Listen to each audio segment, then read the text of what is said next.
मैं आपसे कहूँगा कि फिज़िक्स के बारे में भी हम लोग थोड़ी बात कर लेते हैं, क्योंकि मोस्टली जो स्टूडेंट्स हैं उनको फिज़िक्स में बहुत प्रॉब्लम होती है।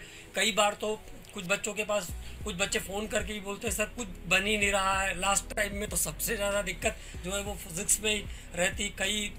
तो क्या किया जाए जो बच्चे एकदम। देखो, तरीका वही है। हाँ। जैसे सर आपने अभी एक्सप्लेन किया, बिल्कुल तरीका उसी फ्लो में हमको चलना होता है। अब जी क्या होता है ना कहीं जो बच्चों के मन में जो डर है ना फिजिक्स का, जी जी। वो मेडिकल के बच्चों में ज्यादा होता है। हाँ, सही और बात। क्या होता है ना कि जैसे बायो एक ऐसा सब्जेक्ट है जिसमें लगभग आप 90 क्वेश्चंस कवर कर जाते हो जी और 45 क्वेश्चन आप केमिस्ट्री से कवर कर जाते हो, तो बच्चों को कहीं ना कहीं लगता है कि यार 90 और 45 135 तो हो गए हमारे। बट आगे की जो जर्नी है, जैसा आप भी जानते हैं कि यदि आज की तारीख में क्या होगा कि कंपटीशन बहुत धीरे धीरे धीरे टफ हर हाँ। साइड में होते जा रहा है। अभी मार्क्स तो भी बहुत ऊपर बढ़ गए हैं। अभी तो पिछले लास्ट ईयर 720 आउट ऑफ 720 भी स्कोर आ चुका है। और ग्रेजुअली क्या हो रहा है कि कट ऑफ हायर साइड में हायर सरक रही है, साइड। और जैसे जैसे कट ऑफ हायर साइड में सरक रही है वैसे वैसे फिजिक्स पर पीयर प्रेशर बढ़ते जा रहा है। फिजिक्स पर प्रेशर तो है। और फिजिक्स एक ऐसा सब्जेक्ट है सर कि जिसमें है ना एक बार इंटरेस्ट आने लग जाए ना तो बहुत इंटरेस्ट आता है, बहुत इंटरेस्ट आता है, बस करते जाना है। अब यदि मैं मेडिकल पॉइंट ऑफ व्यू से बात करूं तो मैं बार बार बच्चों को कहते आया हूं, बार बार स्टूडेंट्स को कहते आया हूं कि बेटा आपको फॉर्मूले पर बहुत ज़्यादा फोकस करना है। हालांकि बहुत से स्टूडेंट ऐसे हैं जो इस बात से सहमत नहीं होते हैं, उन्हें लगता है कि नहीं सर कॉन्सेप्ट जरूरी है। मेरा मानना है कि कॉन्सेप्ट जरूरी है, बिल्कुल जरूरी है बेटा। कॉन्सेप्ट के बिना फिजिक्स नहीं होगी, इसमें कोई दो राय नहीं है। लेकिन जो हमारा जो लेवल है, जैसे मेडिकल एंट्रेंस का जो लेवल है, उसमें मैं बच्चों को हमेशा बताते आया हूं सर कि 45 में से 30 क्वेश्चन 35 क्वेश्चन लगभग ऐसे ही रहेंगे जहां पर आपको फॉर्मूला पुट करना है, फॉर्मूला बेस्ड चाहिए। क्योंकि ठीक है। कहीं ना कहीं सर देखिए ना 180 मिनट की बात थी और अभी हम लोग 180 में से 10 मिनट ऑलरेडी कम कर चुके हैं, 170 मिनट पे आ गए थे। शायद मैंने उस समय 150 मिनट बोल दिया था, लेकिन कोई बात नहीं, हो जाता है फ्लो में। तो 180 में से 10 मिनट हम ऑलरेडी कम करके 170 मिनट पे तो ऑलरेडी आ गए। 170 160 165 मिनट पर वो 10 मिनट कम कर लिए।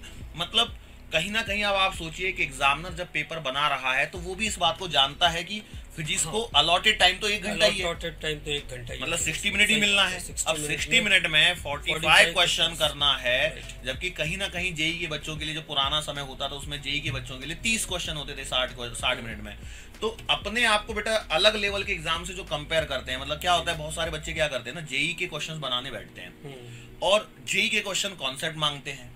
जेई के क्वेश्चन सीधे फॉर्मूला बेस नहीं रहते हैं, उनमें कहीं ना कहीं कॉन्सेप्ट रहता है, मिक्स क्वेश्चन रहते हैं। जैसे मैकेनिक्स के क्वेश्चन को कहीं हीट थर्मोडायनेमिक्स में मिक्स करवा दिया, या कहीं मैकेनिक्स के क्वेश्चन को ऑप्टिक्स में साइड में ले गए खींच के, या वेव साइड में ले गए, या कहीं इलेक्ट्रोस्टैटिक्स में ले गए, मैग्नेटिज्म में ले गए। तो वो कॉन्सेप्ट मिक्स चलते रहते हैं और वहां के कॉन्सेप्ट के जो क्वेश्चन बनते हैं वो बच्चों से नहीं होते हैं, और टाइम भी लगता है उन क्वेश्चन, और उनमें क्वेश्चन को पढ़ के कॉन्सेप्ट को क्लिक करने में थोड़ा समय जरूर लगता है। आप जैसे एकदम से जब कोई नया क्वेश्चन आता है तो उसमें समय जाता है, और यही प्रॉब्लम होती है। और इसी के कारण एक डर सा अंदर से बैठने लगता है कि अरे यार ये क्वेश्चन हमसे नहीं बन रहे हैं। लेकिन कहीं ना कहीं मैं ये कहूंगा कि फिजिक्स में जितने फॉर्मूला शीट हमने प्रोवाइड करी है, सिर्फ फॉर्मूले भी आपको याद हैं और फॉर्मूले प्रॉपर याद हैं, और आपने यदि कॉन्सेप्ट को ध्यान से पढ़ा था, रेगुलर पूरा लेक्चर, यदि क्रैश कोर्स का, बेटा मैं तो ये कहता हूँ सिर्फ क्रैश कोर्स का भी लेक्चर यदि आपने देखा हुआ है ना, सिर्फ क्रैश कोर्स का लेक्चर आपने देखा हुआ है, रोज की जो डीपीएस निकल रही है 45 क्वेश्चन जो रोज आपको मिल रहे हैं बेटा, उन 45 क्वेश्चंस को आप प्रॉपर कर रहे हैं, ऑफलाइन टेस्ट के क्वेश्चंस को बना रहे हैं, ऑनलाइन टेस्ट के क्वेश्चंस को बना रहे हैं, तो आपको फिजिक्स में 35 प्लस क्वेश्चन सही करने से कोई नहीं रोक सकता।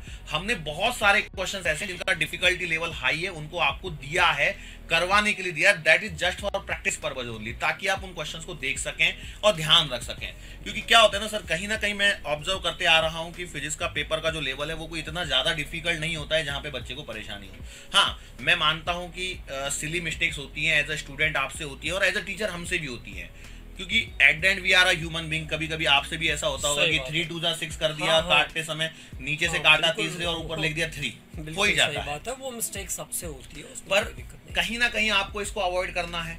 सर आपसे हो गई तो बेटा हमारी यदि कोई मिस्टेक हो जाती है तो उसको तो क्या है कि हम बता सकते हैं कि भाई ऐसा कुछ तो भी हो गया था, इसे करेक्ट कर लेते हैं। लेकिन आपके पास में वो चांस नहीं है, आपके पास में वो मौका ही नहीं होता है। सही कर दिया तो सही कर दिया। अच्छा, इसके अलावा फिजिक्स में एक और जो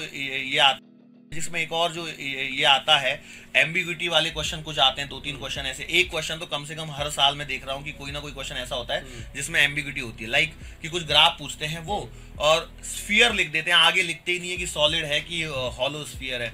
अब ऐसे क्वेश्चन का क्या किया जाए? अब जो सॉलिड मान के करेगा और एग्जामिनर ने मान लिया हॉलो, तो वो एक क्वेश्चन की एम्बिग्यूटी रहती है। फिर वैसे ही आपका, पर ऐसे क्वेश्चन को मैं बोलूंगा कि आपको अटेम्प्ट कर लेना चाहिए, यदि मिल गया तो +4 के चांसेस ज्यादा ब्राइट है, क्योंकि वहां पे आपको मालूम है कि क्वेश्चन में एम्बिग्यूटी है। लेकिन हाँ, जहाँ पूरा ही तुक्का लगाना है तो बेटा ऐसा तुक्का मैं बिल्कुल पसंद नहीं करता, आई डोंट लाइक कि आप तुक्काबाजी करें। नहीं, बिल्कुल करना ही नहीं और है, उससे मार्क्स कम हो जाते हैं। और होता क्या है, जैसे हम लोग देखें ओवरऑल जो चैप्टर्स हैं धीरे धीरे बढ़ते हैं, यूनिट्स एंड मेजरमेंट बहुत आसान सा चैप्टर, उसमें से कोई ज्यादा ये नहीं है। आप कहीं ना कहीं बेटा आप है ना चैप्टर्स को सेग्रीगेट करना जरूरी है इस समय, कि जो चैप्टर आपको डिफिकल्ट लग रहा है, जैसे मान के चलो आपको system of particles and rotational motion एक ऐसा चैप्टर है सर, बहुत बड़ा चैप्टर है, वास्ट चैप्टर है, और उसको हम 3 हिस्सों में कन्वर्ट कर लेते हैं। सेंटर ऑफ मास वाला सेक्शन अलग निकाल लेते हैं, मोमेंट ऑफ इनर्शिया वाला अलग निकाल लेते हैं, और बचा हुआ जो रोटेशनल वाला पार्ट है उसको अलग निकाल लेते हैं। अब उसमें से आपको कहाँ डिफिकल्टी आ रही है आप उसे देखिए। जहां डिफिकल्टी आ रही है बेटा वहां से फॉर्मूला करके रख लीजिए, बिल्कुल ज्यादा डिटेल में जाने की आवश्यकता नहीं है। जहां आपको एंगुलर मोमेंटम कंजर्वेशन वाले जो कॉन्सेप्ट लगते हैं, I1 ओमेगा 1 बराबर I2 ओमेगा 2, ध्यान रखिए उतना कर लीजिए बस, ज्यादा। जहां लग रहा है आपको डर लग रहा है कि भाई ये क्वेश्चन नहीं हो रहा है मेरे से, तो वहां छोड़िए। अभी आपको ना, पहले आप तो अपने क्वेश्चंस को काउंट कीजिए। मैंने आपको पहले भी कई बार बताया कि इस चैप्टर का कितना वेटेज है, इस चैप्टर का कितना वेटेज है। जैसे हम लोग बोले मॉडर्न फिजिक्स सर इतना ये है, मतलब बहुत अच्छा रोल प्ले करता है स्टूडेंट के। सारे क्वेश्चंस आने लगे हैं आजकल, 8-10 क्वेश्चन पिछले साल का जो पेपर उठा के देंगे, 8 से 10 क्वेश्चन ऐसे थे जो पूरा हिस्सा आपका केमिस्ट्री से भी मिलता है, केमिस्ट्री से भी मिलता है, केमिस्ट्री में भी किया है आपने, फिजिक्स में भी किया है, तो मॉडर्न फिजिक्स तो आपके 8 क्वेश्चन बिल्कुल सॉलिड बन जाने चाहिए। और मेरे ख्याल से सर फिजिक्स के पेपर में एक बात और बच्चों को बहुत जरूरी है ध्यान रखना, वो ये कि पूरे पेपर को एक बार जरूर देखिए आप फिजिक्स में। कई बार क्या होता है, शुरुआत में बहुत टफ क्वेश्चन रहते हैं तो सोचते हैं चलो पहले बायोलॉजी कर लेते हैं, पहले केमिस्ट्री कर लेते हैं, लेकिन पीछे पता चलता है कि बहुत सारे सिंपल क्वेश्चन थे, किसी की यूनिट पूछा है, कहीं डायरेक्ट फॉर्मूला पूछा है, फिर कहते हैं ये तो हमें सब बन रहा था। लेकिन घर आकर के वो नहीं बनाना है, वो भी वहाँ पर आपको जरूर देखना है। फिजिक्स के पेपर को एक बार आप जरूर अच्छे से देखिए, देखना तो सभी है लेकिन फिजिक्स को भी एक बार आप एनालाइज करिए। कई बार क्या होता है, जैसे फर्स्ट क्वेश्चन ही बहुत अजीब सा मिल गया, बहुत टफ है, तो अब पीछे जाएंगे नहीं, बोले केमिस्ट्री कर लेते हैं, पहले बहुत टफ आई है फिजिक्स। तो पूरे पेपर को एनालाइज करिए, पूरा पेपर एक बार जरूर अच्छे से देखिए। होना चाहिए। हमारे से पीछे वाले चैनल आगे निकल रहे हैं, हम पीछे रह गए, तो हमको भी बेटा लगता है ऐसा है ना, तो मेरी टीम को बहुत लगता है, मुझे तो कम लगता है, मेरी टीम को बहुत लगता है। बोलते सर आप बोलते नहीं हो, मैं बोलता हूँ बेटा आप सब्सक्राइब कीजिए, लाइक कीजिए, शेयर कीजिए और बेल आइकन को दबा लीजिए। क्या मुझे नहीं मालूम, लेकिन रेड वाला बटन दब जाना चाहिए।